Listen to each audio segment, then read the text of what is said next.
Good afternoon, folks. We are your friendly hosts, Yawar and Nabeel of the Cambrian Explosion Podcast. And today we wanted to talk about a subject that's on everybody's minds right now, the Trump tariffs.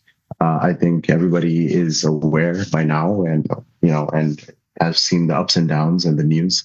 So it's a kind of a crazy time. So we wanted to kind of zoom in on this one a little bit because we think it's important. Nabil, I think we want to talk about three main things. The first thing is I want you to kind of start off with, what do you think of the intention behind the Trump tariffs? Like, is it a like a kind of like a strategy? Is it like a strategic thing that Trump is doing, or is this something that he's kind of just like making up as he goes along, and he's like changing his mind five, 10 times a day or something? I feel there's like three, four different answers to that, right? One is he genuinely believes and this is a smart strategy. The second one is that this is a scam, basically, that is being pulled.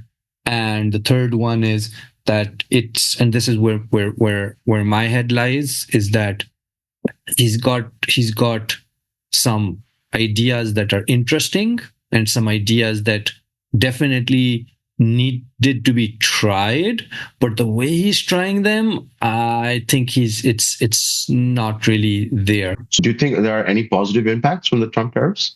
No, I'm not saying that. What I'm trying to say is that, or could there be anything that's positive that comes out of this? If you look at France, that does protectionism. It protects its agricultural industry by having tariffs for imported agricultural products. Okay, I mean, many countries do that. Canada does as well for dairy products. Yes. So conceptually, the idea is that if you do that kind of protectionism, your local industries are able to thrive again.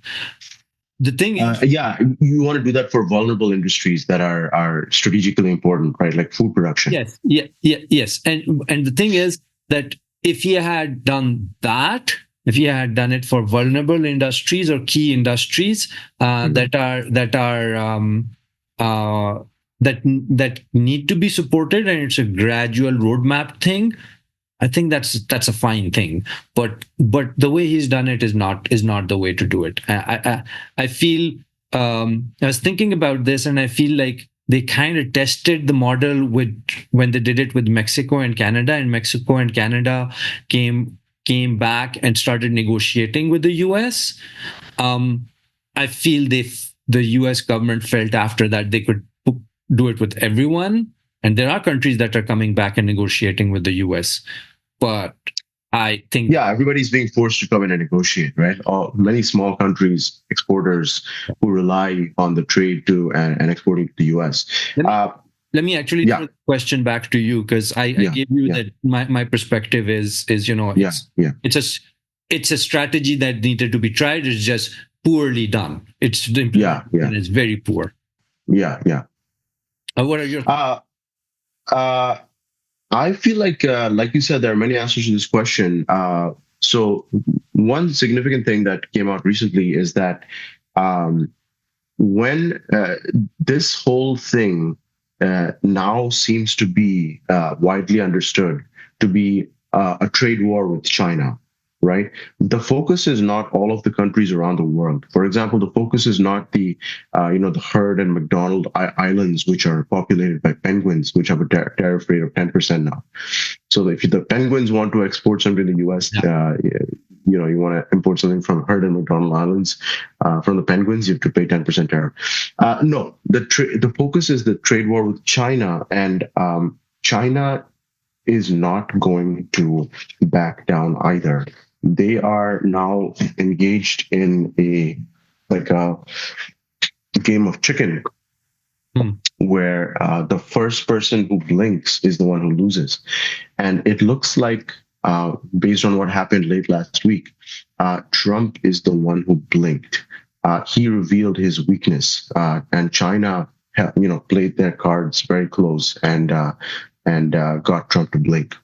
Yeah. Right. This is what everybody has now taken away, this lesson from what happened last week. Yeah. The tariff the tariffs and all of that. Sure, he says he wants to rearrange and rebalance world trade. Okay, fine, but the main point of the tariffs is to target China. Yes, yes, I Yeah, absolutely agree. Um, the the I'm curious to hear your thoughts. I want to hear your thoughts on on the question. How does this impact having a trade war with China? How does that yeah, impact Canada? yeah, How does that impact um, even the countries we're originally from, like Bangladesh and yeah, Pakistan? And so, what are your yeah. thoughts around that? Well, all of these countries are kind of getting caught in the crossfire of the trade war with China. Now, the US and China are now the two big powers, right? And they are in a like competitive stage right now. And all of these countries, like for example, Sri Lanka, Bangladesh, which are massive ready-made garment exporters to the US, they export most of their garments to the US. Uh, these industries will be kind of like like strongly damaged and hit hard by these tariffs, right? Yeah. That's why they must be scrambling right now to do everything in their power to ask for exemptions.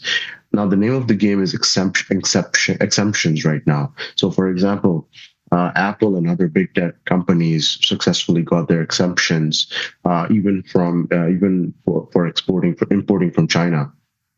So now you can understand what the game is, right? The big companies, the big tech, the powerful, people who have voices, they will be getting the exemptions for the tariff import tariffs. But the small companies, mom and pop stores, small businesses like clothing, merchants in the U.S., like a beekeeper who has to import goods from China, or like a tractor from China or whatever, farmers, these guys are going to be hit harder because they don't get the exemptions, right? So, And your thoughts about Canada, us specifically?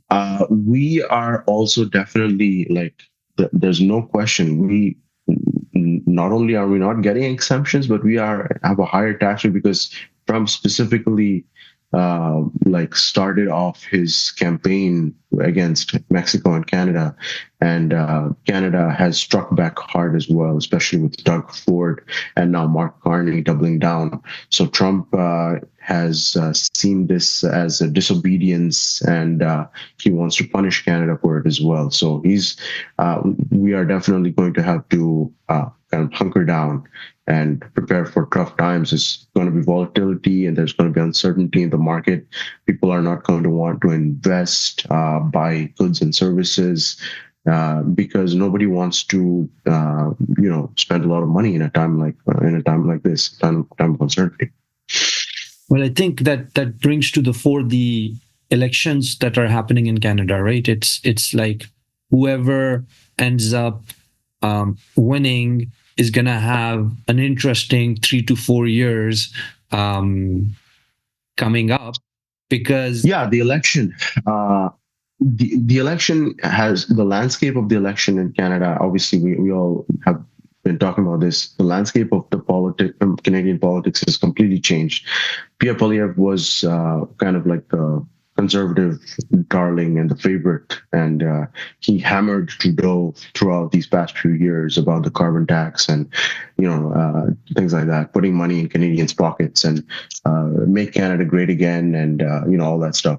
But now all of this is now very, very deeply unpopular because of the sentiment in Canada is that it is too close to Trump and Trump's positions and opinions, and we want to like we don't want to be a subservient state to the U.S. So we have to differentiate ourselves, and that's where Mark Carney kind of like struck gold and like really took that advantage. I follow, but I think where I want to point what I want to point out is that whoever is going to win the elections, Yeah, I is going to have a challenging next 3 to 4 years dealing with the US government, because Trump is going Mm. to keep doing this.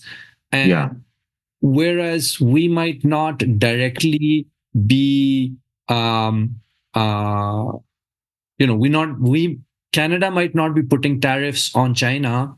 Um, the US China trade war is going to end up impacting cheap goods that are available from Mm. China in Canada as well Right. across the next 3 to 4 years. So it's the way the way I see it is that at the end of the day, as a Canadian, this whole trade war is a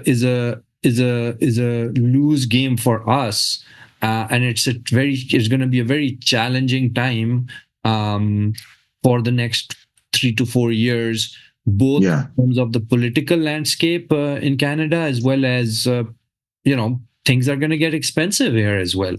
Whether Yeah, no question. It's definitely everybody's going to lose. We all have to hunker down and prepare for a hard time. There's no question about that. But I feel like there is some hope in the sense that we are going to be rethinking and rearranging our trade relationships worldwide, especially with the EU and maybe even with China. If we can establish better relationship with China in Canada here. Obviously, China, there are many different problems. They have, for the past few years, Canada and China have had a very difficult relationship. China has, like the Canadian government has criticized China. China has retaliated in some ways, and there's been like this kind of like showdown. But now that Trump has basically taken all the balls and thrown them up into the air, maybe things will change. Maybe they'll be forced to change. I feel the reason I'm a little more pessimistic is because, as part of the trade war, at some point the ask is going to be made: trade with China or trade with the US. Mhm. This is going to be an ask made for almost every country. There might be exceptions Mhm. here and there, but Mhm. when you are faced with that question, with the contiguous border with the US that is so long, and with Mhm. such deep trade ties that exist between US and Canada, um, Mhm. and at the same time, China still being the core manufacturing hub of the world right now, um, Mhm. it's a, it's a very difficult situation Canada lands itself in, because if we are asked to make that choice, which way do you go? Like, do you forgo of? I don't think you forgo a partnership with the US, because it is such a contiguous border. It is the largest trade partner for Canada specifically. So But we don't have a choice. The tariff is going to basically kill off a lot of trade. So what are we going to do? We don't have a choice. We have to find somebody to trade with. We have to find trade partners. I know, and that's. I'm not saying I have the answer. Yeah. I'm just saying, like, this is such a Yeah. It's a difficult very choice. difficult question. It's a very difficult question, and I think that's a question I want our readers, our listeners, to tell us about in the comments what their thoughts are. Yeah, and I want people to think about this as well. Even if you don't work directly in some goods, some sector which deals with the goods that you don't export to the US, you work in maybe a service industry, you work in tech maybe, you are still going to be indirectly impacted by the tariffs, because the businesses that you sell your services to, they are the ones who are going to scale back their purchasing decisions. They're going to scale back their budgets. They're not going to want to commit to contracts, to buying services, because of all the market uncertainty and volatility. So uh, everybody is going to be impacted. There's going to be a network effect. It's going to spread and ripple out through the economy. So we need to kind of like prepare ourselves to uh, be in this situation for a while now. I think we should end the episode, and on that note, it's not necessarily an optimistic note, Yeah. but it doesn't mean things can't get better or things won't change during the year. So Yeah, we will. things might get better. There might be an asteroid hit the Earth in a Yeah. few months. We'll keep an eye out